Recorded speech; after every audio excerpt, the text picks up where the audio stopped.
গছৰ ডালৰ আগত কুঁহিপাত, পাতৰ আঁৰত লুকাই কুলিয়ে মাতে সুৱদী মাত।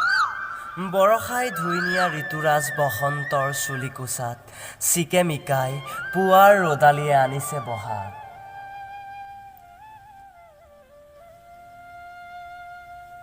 বতাহত উটি ভাহি আহিছে ঢোলৰ গুমগুমনি, জুৰীয়া পেপাৰ মাতে আনিছে বসন্তৰ জাননী।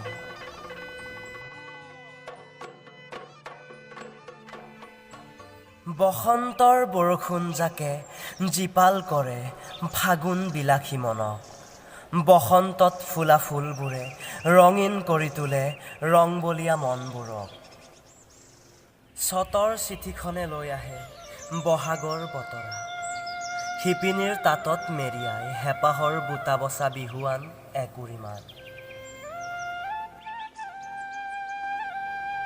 এয়াই বহাগ, য'ত থাকে এজাৰৰ খোপাত কপৌ ফুলৰ থোপা।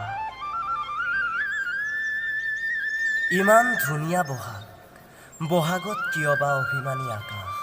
সলনি হোৱা প্ৰকৃতিৰ বৰণে ধৰণী ধুনীয়া কৰে, গছ লতা বন বিৰিখে সেউজীয়া আৱৰণ আঢ়ে।